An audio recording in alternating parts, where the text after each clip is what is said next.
So hello guys and welcome back to another very important video session from Ozone Classes. I'm your friend Vipin Kumar Sharma and today we will be dealing with a very crucial topic जिसका नाम है post fertilization events. So in the last video we already talked about the double fertilization. जो आपका embryo sac था वहां पर दो male gametes ने entry मार ली थी. One of the male gametes has fused with the egg cell और उसने आगे चलकर diploid zygote बना दिया था. And the second male gamete has fuse with the polar nuclei और उसने जो है आपका सेंट्रल सेल उसको तब्दील कर दिया था प्राइमरी एंडोस्पर्मिक सेल में. यानी कि अगर आप डायग्राम के बेसिस पर देखना चाहें then there are three antipodals which are present over here. Okay, there are two polar nuclei present over here. यहां पर आपके दो सिनर्जिड सेल थे और एक एग सेल था. जो आपका पहला मेल गैमीट था वो पॉलन ट्यूब के थ्रू यहां पर आया और फ्यूज करके इसने डिप्लॉयड जाइगोट बना दिया. और जो सेकंड मेल गैमेट था वो यहां पर आया और इसने ट्रिपल फ्यूजन करके आपका प्राइमरी एंडोस्पर्मिक न्यूक्लियस बना लिया. तो ये जो सेंट्रल सेल था इसका नाम हो गया प्राइमरी एंडोस्पर्मिक सेल. यहां तक की कहानी हम डिटेल में पढ़ चुके थे. Now development is very necessary. Pre fertilization events में क्या होता है, आपके गैमीट्स बनते हैं, वो पास पास आते हैं, फर्टिलाइजेशन के टाइम पे वो फ्यूज हो जाते हैं together and they used to form a diploid zygote. And now in post fertilization events उन सारे इवेंट्स की हम लोग बात करेंगे जो कि फर्टिलाइजेशन के बाद होते हैं.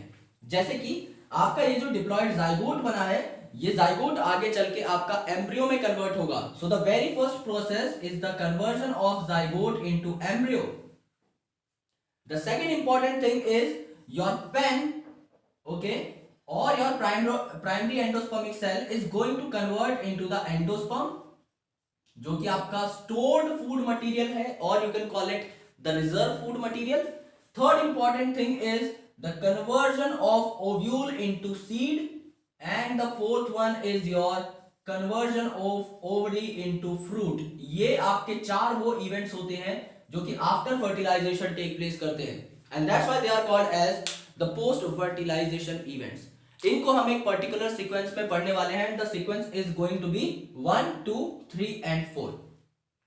नाउ जाइगोट से एम्ब्रियो हम लोग बाद में पढ़ेंगे बट जो आपका पैक है इससे एंडोस्पर्म बनने की जो प्रोसेस है उसको हम पहले पढ़ेंगे and it is obviously very necessary because it precedes the embryo development. जो आपका एंडोस्पर्म है वो हमेशा एम्ब्रियो डेवलपमेंट से पहले पढ़ा जाता है because it is like occurring before the embryo development. और उसके पीछे एक रीजन भी है. ये जो आपका एंडोस्पर्म है जैसा मैंने आपको बताया it is the stored food और it is the reserved food और इस फूड की जरूरत पड़ती है during the division of zygote. So जब आपका जाइगोट कन्वर्ट हो रहा होगा इनटू एम्ब्रियो, जब आपकी एम्ब्रियोनिक डेवलपमेंट चल रही होगी उस टाइम पर जो नरिशमेंट की जरूरत है, जो फूड रिक्वायरमेंट है उसको अकॉम्प्लिश करने के लिए there should be the presence of your endosperm over there. वहां पर एंडोस्पर्म की प्रेजेंस नेसेसरी है. अदरवाइज अगर एम्पल फूड रिसोर्सेज वहां पर प्रेजेंट नहीं होंगे then your embryonic development can not take place at all.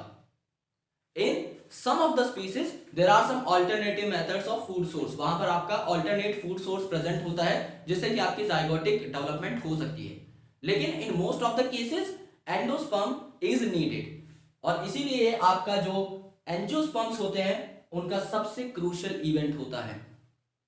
Alright, हमने पढ़ा कि फ्लावरिंग प्लांट में double fertilization is a peculiar feature. ये बहुत ही ज्यादा कैरेक्टरिस्टिक फीचर होता है आपके फ्लावरिंग प्लांट्स या एंजियोस्पर्म्स का. ओके, सो अब इसको हम समझने की कोशिश करेंगे कि आफ्टर एंडोस्पर्म डेवलपमेंट किस तरीके से जो आपकी ग्रोथ होती है. लेकिन उससे पहले हम एंडोस्पर्म के बनने के प्रोसेस को आज डिटेल में देखेंगे. So this is the first lecture of post fertilization events. चार अलग अलग लेक्चर होने वाले हैं separately on each of the step. हर स्टेप पर आपका एक सेपरेट लेक्चर होगा और उसको हम डिटेल में पूरा करेंगे. There is going to be some data which is going to be like out of NCERT context. तो आपको यहाँ पर थोड़ा मजा भी आएगा, कुछ एक्स्ट्रा एग्जांपल्स आपको जानने को मिलेंगे, कुछ एक्स्ट्रा डेफिनेशंस आपको जानने को मिलेंगी. सो आई वांट यू गाइस कि आप जो मैं एक्स्ट्रा कंटेंट बता रहा हूं उसको अपनी एनसीईआरटी में साइड में कोई बॉक्स बना के या फिर कोई टैग वगैरह लगाकर सप्लीमेंट करते रहें. Now the endosperm. एंडोस्पर्म ये है आपका triploid in nature and we know that very well. ये ट्रिप्लॉइड क्यों होता है? क्योंकि ये बनता है आपका ट्रिपल फ्यूजन की मदद से।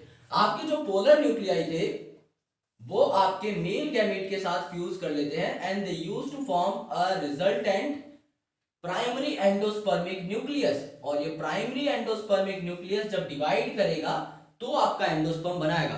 सो जो ओवरऑल प्लॉइडी जो है वो मेंटेन यहां पर रहेगी।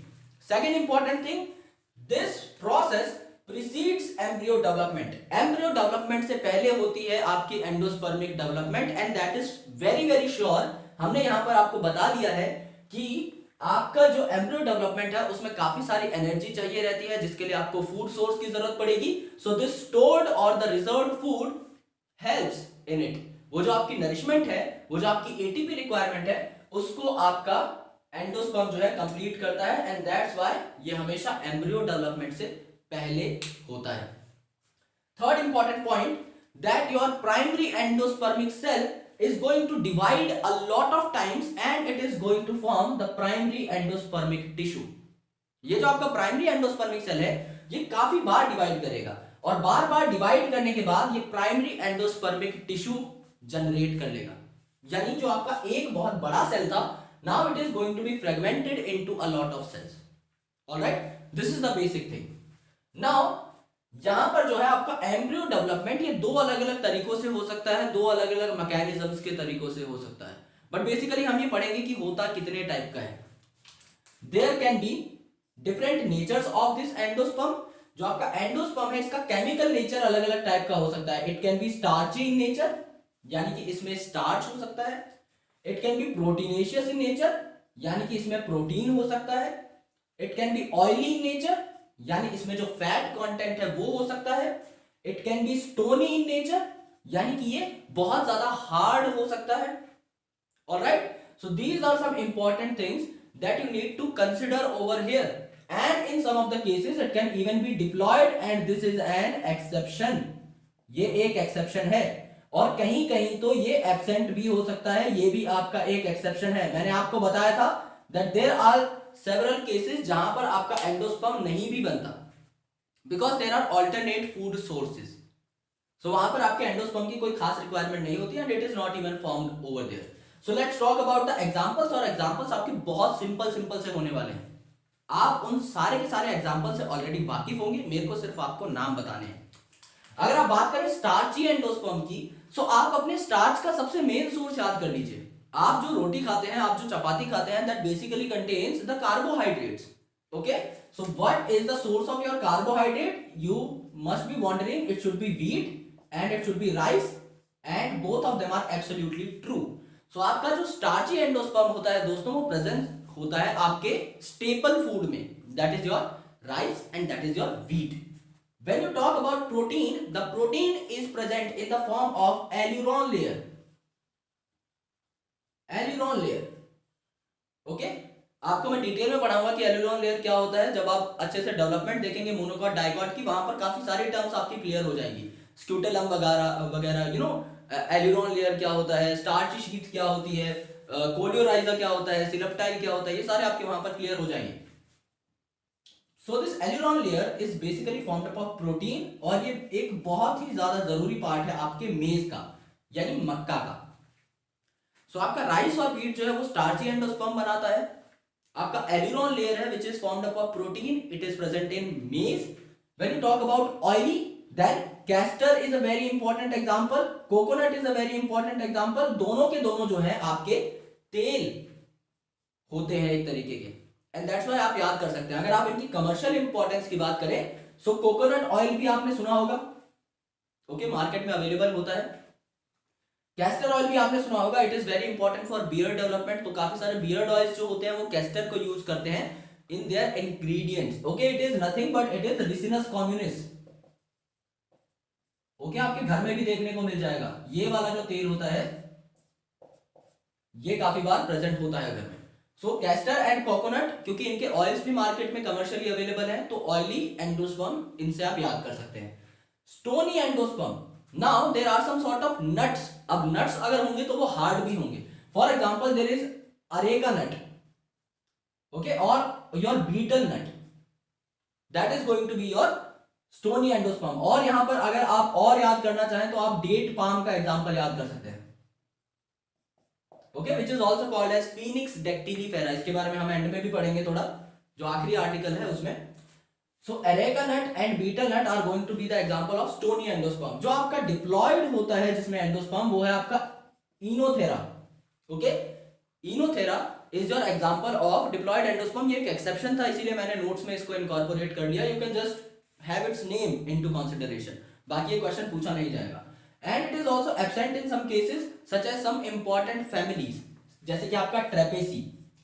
ट्रेपेसी के नाम में ही है कि इसका जो मेन मेंबर है वो है आपका ट्रेपा, यानी कि आपका सिंघाड़ा। आप सबने सुना होगा। सो वो जो सिंघाड़ा है वो आपका ट्रेपेसी फैमिली का मेंबर है। And the second important family is your orchidaceae, जिसका सबसे अच्छा एग्जांपल आपका ऑर्किड ही है। सो इनके नाम में देयर आर सम हिंट्स कि आखिर कौन सा सबसे इंपॉर्टेंट मेंबर है इन फैमिलीज का। Orchidaceae has a very important member called orchid and Trapaceae has a very important member called Trapa. So जो सिंघाड़ा और ऑर्किड है, इनमें आपका यूजुअली एंडोस्पर्म जो है एब्सेंट होता है, because there are alternate food sources which are present. Oenothera में आपका डिप्लॉयड एंडोस्पर्म प्रेजेंट होता है। When it comes to the nature of endosperm, तो ये आपका स्टार्ची हो सकता है, such as in wheat and rice, क्योंकि वो सबसे इंपॉर्टेंट सोर्स है स्टार्च के। Maize is a very good source of protein, क्योंकि उसमें प्रोटीन होता है in the form of what, aleurone layer. आपके ऑयली एंडोस्पर्म की अगर कभी बात होती है तो सबसे कॉमन ऑयल्स जो हम यूज करते हैं that are coconut oil and ricinus communis, that is your castor oil, जिसे आप एरेडी का तेल भी बोलते हैं, which can be easily found out in the house. Okay, so these are some important natures which are not given in NCERT at all. अब अगर हम एंडोस्पर्म फॉर्मेशन की बात करें मेरे दोस्तों, यहां पर अगर आप एंडोस्पर्म फॉर्मेशन की बात करेंगे, then there can be different kind of methods. The very first method is going to be the free nuclear method, and the second type of method is going to be the cellular method or the cellular mode. तो यहां पर क्या होगा दोस्तों, free nuclear endosperm development which is very common, जो normally most of the plants में होगी, वो आपकी फ्री न्यूक्लियर डिवीजन ही होती है। समझ लीजिए यहां पर आपका प्राइमरी एंडोस्पर्मिक न्यूक्लियस प्रेजेंट है। Now this nucleus is going to be divided into two cells, that is very obvious. अगर वो माइटोसिस शो करेगा तो एक न्यूक्लियस से आपके दो न्यूक्लियस बन जाएंगे, दो न्यूक्लियस से आपके चार न्यूक्लियस बन जाएंगे, देन आपके 8 न्यूक्लियस बन जाएंगे एंड सो ऑन। सो पहले आपका जो एंडोस्पर्म है ये फ्री न्यूक्लियर डिवीजन शो करेगा। फ्री न्यूक्लियर मतलब वो फ्रीली प्रेजेंट है in the form of nucleus themself, उनके ऊपर कोई सेल वॉल प्रेजेंट नहीं है, वो एक सेल का दर्जा अभी नहीं ले पाए हैं, वो सिर्फ न्यूक्लियस ही है। So there will be a lot of nucleus which are present in a single cell. एक सेल में पहले बहुत सारे न्यूक्लियस बन जाएंगे which are going to be called as free nucleus, और उसके बाद सब में एक साथ जो है वॉल लगनी स्टार्ट हो जाएगी। Let's say the wall is of red colour. So यहां पर आपकी इसकी सेल वॉल बन गई, सेल वॉल बन गई। सो इन सब में आपकी अब सेल वॉल बनी है, तो अब ये सारे आपके अलग अलग सेल की तरह बिहेव करना स्टार्ट करेंगे। But at the very initial point, जब एक ही सेल में आपके काफी सारे न्यूक्लियस थे, तो न्यूक्लियस का नंबर मल्टीपल था बट आपका ओवरऑल सेल एक था। जब इन सबके ऊपर सेल वॉल आ गई तो क्या हुआ, बेसिकली आपका हर जो न्यूक्लियस जिसके ऊपर अब सेल वॉल है वो एक इंडिपेंडेंट सेल की तरह बिहेव करना स्टार्ट कर देंगे। सो इसे हम लोग कहते हैं फ्री न्यूक्लियर एंडोस्पर्म डेवलपमेंट। यहां पे जो एक पेन था यानी प्राइमरी एंडोस्पर्म न्यूक्लियस, वो बार बार डिवाइड करके काफी सारे न्यूक्लियस बना लेगा एंड आफ्टर दैट सब पे जो सेल वॉल है उसकी कोटिंग चढ़ जाएगी। Now the number of these nucleus varies a lot. ये जो आपके न्यूक्लियस का नंबर है ये कुछ हंड्रेड्स में भी हो सकता है and it can be up to several thousands also. So ये जो आपका नंबर है ये बहुत वेरिएबल होता है। इसका एग्जांपल है coconut. Okay, coconut is a very famous example, और सिंस यहां पर मोस्ट ऑफ द एग्जांपल्स आपको मिल सकते हैं, सो यू कैन आल्सो ऐड मेज इन दिस। काफी सारे एग्जांपल्स आप यहां पे ऐड कर सकते हैं।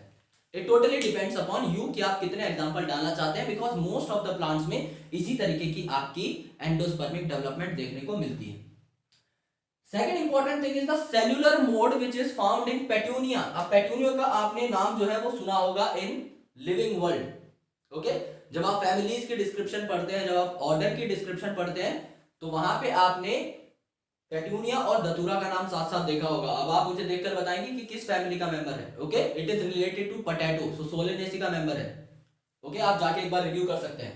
सो सेल्यूलर मोड है, as the name indicates, free nucleus में क्या था, काफी सारे न्यूक्लियस बने थे। सेल्यूलर मोड मतलब काफी सारे सेल बनेंगे। सेल कब बनेंगे? जब साथ साथ सेल वॉल चढ़ती जाएगी। इट मींस दैट ये आपका प्राइमरी एंडोस्पर्मिक न्यूक्लियस था। इस न्यूक्लियस ने डिवाइड करके दो न्यूक्लियस बनाए। Okay, it means that the total number of nucleus is 2 now. So क्या होगा, इनके ऊपर साथ साथ सेल वॉल चढ़ गई। अब क्या हुआ, ये जो दोनों न्यूक्लियस थे ये फर्दर डिवाइड करेंगे। सो उनके बाद भी इसके साथ साथ सेल वॉल चढ़ती जाएगी। मतलब इसमें फ्री न्यूक्लियस जैसा कुछ भी नहीं है। अगर न्यूक्लियस आपका प्रेजेंट है, उसके साथ साथ ही सेल वॉल जो है उसके ऊपर लेड होती जा रही है, उसके ऊपर चढ़ा दी जा रही है, और वो डायरेक्टली ही एक सेल की तरह बिहेव कर रहा है। उसके पास जो फ्री न्यूक्लियस वाला जो टैग है वो नहीं है। ऑलराइट, ये जब सेल डिवाइड कर रहा है तो ये सेल ही बना रहा है just after cell division. So there is no free nuclear state which is present over here. So ये आपका अलग तरीके का मोड हो गया which is present in petunia. Alright, so अभी तक हमने क्या क्या पढ़ा? आपका जो एंडोस्पर्म डेवलपमेंट है वो एम्ब्रियो डेवलपमेंट से पहले होता है। क्यों? क्योंकि एम्ब्रियो डेवलपमेंट के लिए फूड की जरूरत है जो कि आपका एंडोस्पर्म प्रोवाइड करेगा। जो आपका प्राइमरी एंडोस्पर्मिक सेल था वो डिवाइड कर करके प्राइमरी एंडोस्पर्मिक टिश्यू बना लेता है, और उसके अंदर जो सेल्स हैं वो एंडोस्पर्म बनाने में हेल्प करते हैं। किस तरीके से बन सकता है एंडोस्पर्म? या तो फ्री न्यूक्लियर डिवीजन होगी, बार बार आपका जो प्राइमरी एंडोस्पर्मिक न्यूक्लियस है वो डिवाइड करेगा और सब पे फिर एक साथ वॉल चढ़ जाएगी। So all will be becoming cell right now. Second mode is cellular mode, जहां पर डिवीजन के साथ साथ ही सेल वॉल चढ़ती जाएगी और वो डायरेक्टली एक सेल के फॉर्म में ही प्रेजेंट रहेंगे। That is called as cellular mode which is present in petunia. Alright, यहां तक सबको क्लियर है और क्लियर हो भी जाना चाहिए। एग्जांपल्स के बारे में हम ऑलरेडी बात कर चुके हैं। So that is very good कि ये लेक्चर जो है कंप्लीट होने वाला है। सबसे इंपॉर्टेंट जो पार्ट है यहां पर वो है आपका एंडोस्पर्म, कि ये एक सेल द्वारा या फिर एक जो आपका सीड है उस द्वारा रिटेन किया जाता है या नहीं। So this is something to understand in great depth. लेकिन उससे पहले क्वेश्चन आपका नीट में पूछा जा चुका है, उसके बारे में हम लोग बात कर लेते हैं कि if this is a coconut, अगर ये आपका एक कोकोनट है तो उसके अंदर की जो ऑर्गेनाइजेशन है वो क्या होती है? कोकोनट का जो वाटर होता है, बेसिकली जो वाटर आप देखते हैं कोकोनट के अंदर, वो वाटर होता है आपका फ्री न्यूक्लियर एंडोस्पर्म, और उसके साइड का जो व्हाइट कर्नल होता है, that white kernel is basically your cellular endosperm. Okay, so कोई अगर आपसे पूछ ले जो रफ पार्ट होता है, जो व्हाइट पार्ट रहता है, solid part, that is basically your cellular endosperm. And when it comes to the water in coconut, okay, tender coconut जो वाटर होता है basically it is your the free nuclear endosperm. So ये question already आपका NEET में पूछा जा चुका है, I think 2014। So you can review this question as well and after that you can answer this, because ये क्वेश्चन सच में बहुत ज्यादा इंपॉर्टेंट है। एंडोस्पर्म से कहीं से क्वेश्चन बनेगा तो coconut is obviously going to be a very fine part of that. Okay, because इसमें दो तरीके का एंडोस्पर्म है जिसको जानना बहुत जरूरी है कि आखिर वाटर में कौन सा कोकोनट का कंपोनेंट प्रेजेंट है एंडोस्पर्म का, और आपका चारों ओर की जो बाउंड्री है, ओके, जो आपका व्हाइट कर्नल है उसमें कोकोनट का कौन सा एंडोस्पर्मिक पार्ट प्रेजेंट है। नाउ एंडोस्पर्म जो है ये आपका एम्ब्रियो डेवलपमेंट में तो हेल्प करेगा ही।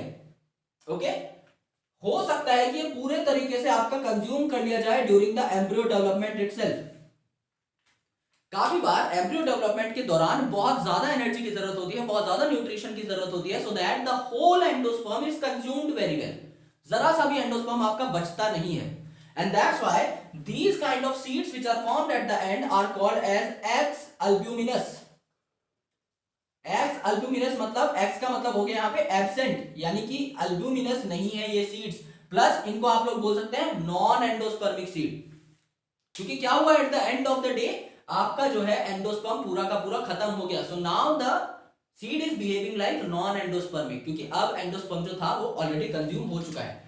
इन some of the cases the endosperm is persistent, थोड़ा सा एंडोस्पर्म यूटिलाइज किया जाता है, थोड़ा सा एंडोस्पर्म आपका बच जाता है, and that's why it is called as albuminous and it is also called as the endospermic seed. Alright, अब इनके एग्जांपल्स देखना बहुत जरूरी है। अगर आप बात करें नॉन एल्ब्यूमिनस सीड की या फिर एक्स एल्ब्यूमिनस सीड की, तो आपके एग्जांपल्स हैं pea, groundnut and bean. Okay, so pea, groundnut and beans are the example of your X albuminous seed। और अगर आप बात करें परसिस्टेंट की, सो परसिस्टेंट एंडोस्पर्म आपका प्रेजेंट होता है कैस्टर एंड कोकोनट में। ओके, जहां पर हम लोग बात कर रहे थे ऑयली एंडोस्पर्म की, वो जो परसिस्टेंट सीड्स हैं वहां पर आपका प्रेजेंट होगा। सो ये आपका एम्ब्रियो डेवलपमेंट में तो पार्टिसिपेट करते ही हैं, आपका सीड मैच्योरेशन में भी पार्टिसिपेट करेंगे, क्योंकि यहां पर आपका एंडोस्पर्म परसिस्टेंट है, यानी कि आपके ये जो सीड्स बने हैं इनके पास अभी भी एनर्जी है। जब ये सीड के फॉर्म में है तब भी इनके पास एनर्जी है। सो इनका जो सीड डेवलपमेंट होता है उसमें भी आपको हेल्प मिलेगी। But here it is already consumed. So जब ये सीड वाले स्टेज पर पहुंचते हैं तो इनके पास कोई फर्दर एनर्जी सोर्स नहीं होता। ऑलराइट, सो यहां पर आपका बहुत ज्यादा एनर्जी बची रहेगी आपकी सीड डेवलपमेंट के लिए भी, लेकिन यहां पर एम्ब्रियो का रोल खत्म हो जाता है, वो सिर्फ एम्ब्रियो डेवलपमेंट तक ही था। अब सीड डेवलपमेंट में आपके बचे हुए फैक्टर्स काम आएंगे। क्या क्या फैक्टर्स काम आएंगे, will surely let you know in the coming lectures. Alright, so this is about the post fertilization events का पहला पार्ट, जो कि है आपका एम्ब्रियो डेवलपमेंट। यहां पर जो परसिस्टेंट होते हैं इनमें आप और भी एग्जांपल्स ऐड कर सकते हैं, जैसे कि आपका व्हीट है, जैसे कि आपका राइस है। So those kind of examples can also be added over here, और ये एग्जांपल्स जो है ये आपके पूछे जाते हैं। So pea, bean and groundnut, ये आपको बहुत अच्छे तरीके से याद होने चाहिए कि इनमें जो आपका एंडोस्पर्म है वो कंज्यूम हो जाता है। Alright, if you are really liking this video, अगर आप लोगों को ये वीडियो पसंद आई then please give this video a big fat thumbs up. हमारा टेलीग्राम ग्रुप अगर आपने अभी तक ज्वाइन नहीं किया है तो you can just join it. You just have to search Ozone classes on Telegram, और आप लोगों को जो सबसे पहले ग्रुप मिलेगा जिसपे हमारा लोगो लगा हुआ है, just have to join that. Alright, और बाकी सारे लिंक्स जो है they are given in the description below, so you can just check it out and you can support us on all different kind of social media platforms. Thank you so much guys, and in the coming video we will be talking about the second most important thing, that is the embryo development. Alright, thank you so much.